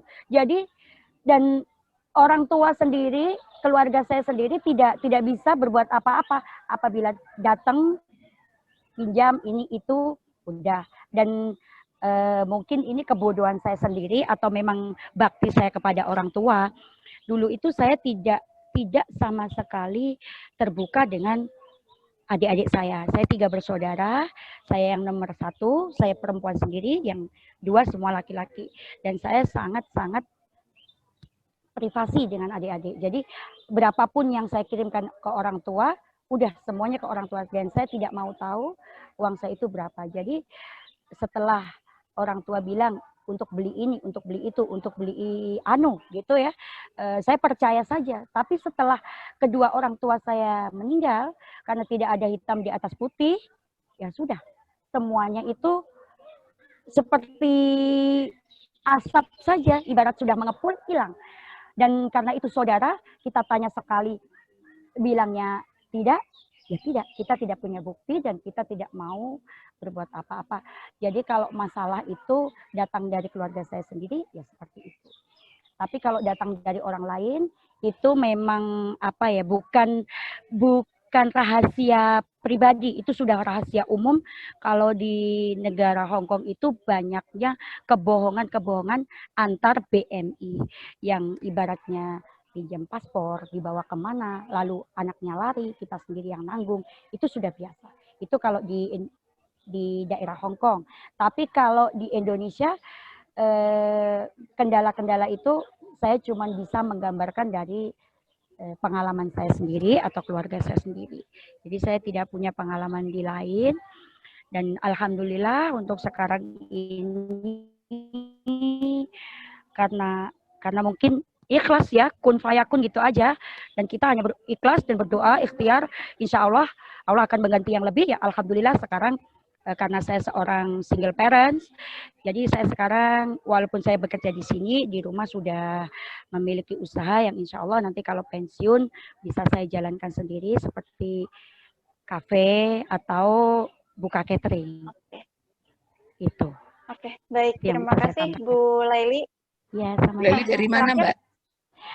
Saya dari Tulungagung. Monggo kalau mau mampir silahkan. Tulungagung itu di tengah-tengahnya antara Kediri sama Blitar. Oh, Tulungagung kayak suami saya, Mbak. Oh iya, inje. Ya, Nomor kontaknya yang lain itu ya Mbak. Saya pernah ke Hong Kong, sayangnya belum kenal sama Mbak Leli. Oh iya, Oke. iya saya Kalau yang di selalu Korea di mana tadi Mbak Moderator? Koreanya berada mana? di Jintacoy. Oh iya, ya baik. Terima kasih kepada Bu Laili dan juga Bu Trias yang sudah bertanya. Mungkin karena keterbatasan waktu kita juga, tapi sebelumnya saya ingin melihat apakah ada pertanyaan dulu dari kawan-kawan. Kalau sudah tidak ada, mungkin kita cukupkan. Terima kasih sekali lagi kita ucapkan kepada para narasumber, Bu Laili dari Hong Kong, Bu Sama. Mbak Mordiati dari Barcelona, Spanyol, dan juga Bu Ana dari Korea Selatan. Mungkin memang menjadi warga negara Indonesia yang tinggal di luar negeri, terutama di negeri minoritas Muslim, pasti memiliki tantangan tersendiri. Bagi yang bekerja di sana, mungkin ekonomi tidak menjadi masalah utama, tapi tentu saja ada tantangan seperti tantangan psikologis dan kondisi sosial yang perlu mereka hadapi dengan ragam-ragam yang ada di negaranya masing-masing. Nah, mungkin untuk sebagai penutup, kita persilahkan terakhir kepada masing-masing narasumber untuk singkat saja memberikan satu pesan kepada kita semua yang masih ada di Indonesia. Kira-kira bisa kita mulai dulu kalau dari Bu Ana, kita mulai dari Mbak Dati dulu mungkin. Sedikit closing statement-nya Mbak, silakan Mbak Dati. Kalau saya pribadi, kenapa? Enggak. Oh ya, sudah ya. Kalau saya pribadi, pesannya adalah berusahalah untuk memegang teguh agama kita, identitas kita dimanapun berada. Terutama selama di Indo ya, kita bisa berlatih untuk bisa lebih menjadi Muslim yang baik, agar ketika nanti di luar pun kita nggak akan kaget gitu, karena itu sudah menjadi identitas yang melekat, mau dibawa kemanapun, situasi apapun, kita akan tetap membawa identitas itu. Karena apalagi di luar, godaannya lebih besar, perlu penguatan identitas yang sudah di bawah alam bawah sadar, baru nanti kita bisa bertahan dimanapun situasinya. Itu aja Mbak Ami. Baik, Assalamualaikum terima warahmatullahi kasih Mbak wabarakatuh. Dati. Waalaikumsalam. Mungkin kita lanjut kepada Bu Laili, closing statement-nya saja Bu, singkat mungkin barangkali. Ya, kalau saya lebih ke para BMI di Hong Kong ya, itu yang di luaran sana cuman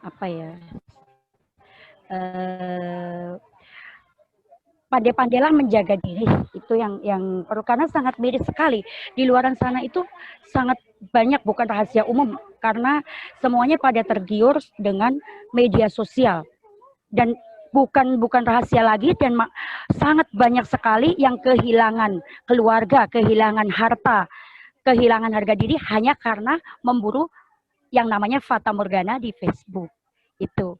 Dan bagi kawan-kawan saya di sekitarnya, saya hanya menghimbau, karena sekarang itu banyaknya orang yang maksudnya memakai hijab besar itu hanya berkedok.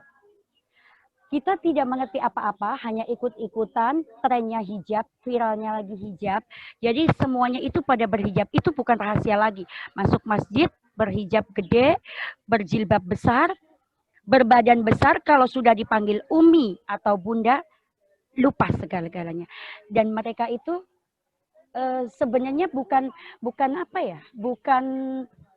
seperti yang kita bayangkan dia mampu memberi nasihat kepada kita, bahkan dia mampu menusuk kita dari belakang. Jadi himbauan saya cuma ini, berpintar-pintarlah memilih teman, dan jangan sampai keliru memilih teman, akibatnya begitu sangat fatal, karena jangan selalu melihat seseorang itu dari looking fish, maksudnya jangan melihat seseorang itu dari casingnya saja, seperti hanya ungdur makola walatang dur mangkola. Lihatlah apa yang diucapkan. Jadi jangan melihat siapa yang berbicara atau siapa yang mengucapkan. Itu saja. Semoga kita semua diberi kesehatan, selalu istiqomah agar kita benar-benar ke jalan yang benar. Terima kasih. Baik, terima kasih Bu Laili. Mungkin terakhir closing statement dari Bu Ana. Silakan Bu Ana.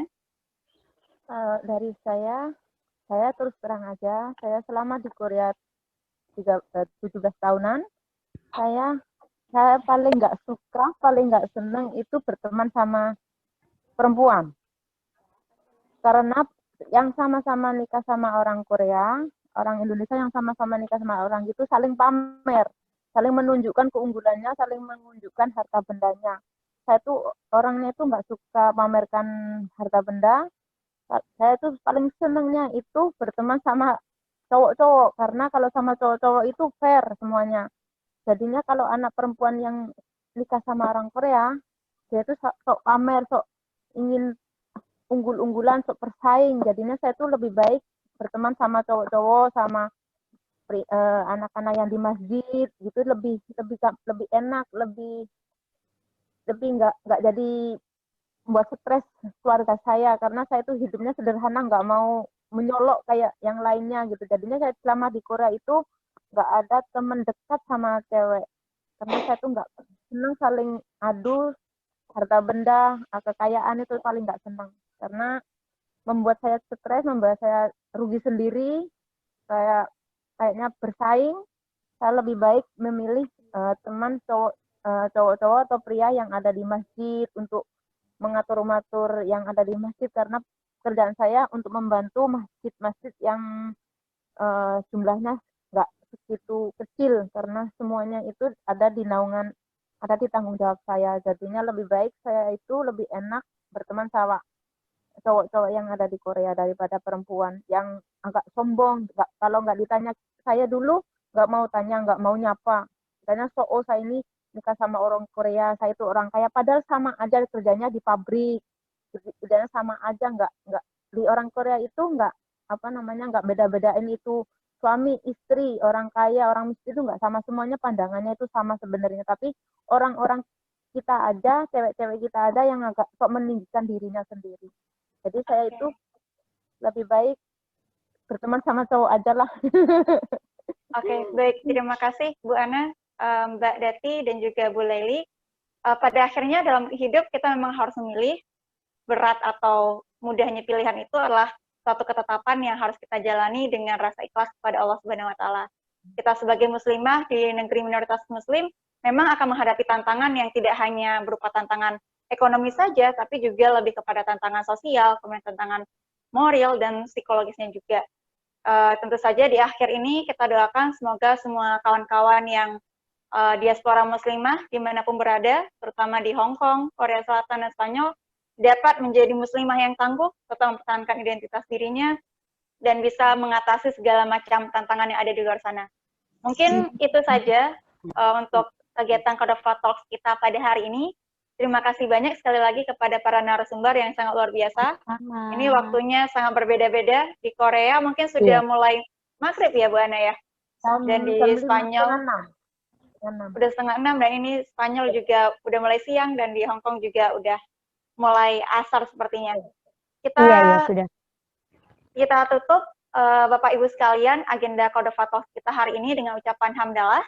Alhamdulillahirrabbilalamin. Alhamdulillahirrabbilalamin. Semoga inspirasi yang ditularkan oleh para narasumber kita hari ini bisa menjadikan pelajaran berharga bagi kita semuanya, dan semoga kita semua yang ada di Indonesia masih dan akan selalu bertambah rasa syukurnya, karena bagaimanapun sulitnya kehidupan kita jalani hari ini, ternyata kita masih diberkahi dengan kedekatan kita dengan keluarga yang bisa menjadi orang yang membantu kita ketika kesulitan. Berbeda mungkin dengan kasus kawan-kawan kita yang ada di luar sana.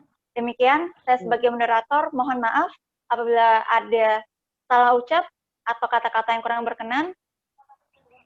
Kita akhiri acara Cordova Talks kita hari ini, dan jangan lupa kawan-kawan, bulan depan kita masih akan ada lagi Cordova Talks selanjutnya. Tetap saksikan dengan tema-tema yang mungkin lebih menarik dan pembicaraan yang tidak kalah luar biasa. Assalamualaikum warahmatullahi wabarakatuh. Waalaikumsalam warahmatullahi wabarakatuh. Terima kasih Bu Laili, Mbak Darti. Mbak Ana, tolong dong ditulis kontaknya di chat itu, Mbak Ana. Terima kasih Bapak. Dituliskan. Terima kasih Bu Dati dari Dati udah Pusat ada, Studi Gender ya? Iya, saya dari PSG UII, Mbak. Masya Allah. Ya, nanti saya nomor yang Mbak Ana belum punya saya. Mbak Ana tuh di kota mana tadi? Saya kota di Malang. Gyeonggi-do. Kotanya kota Malang. Bukan di Koreanya. Oh, Korea. Di Koreanya saya Gyeonggi-do. Saya pernah Gyeonggi-do. Seoul sampai ke Busan tuh, Mbak. Oh, saya dulu pertama daerah Daegu, terus saya pindah Ya. ke Gyeonggi-do. Oh gitu. Mbak Ana tulis dong kontaknya di chat itu, Mbak. Ya, kopinya. Ya, saya cek ya. Di Ya, chat, ya. di chat Zoom ini. Waalaikumsalam. Di chat Zoom ini, Mbak. Ya, setelah sekarang.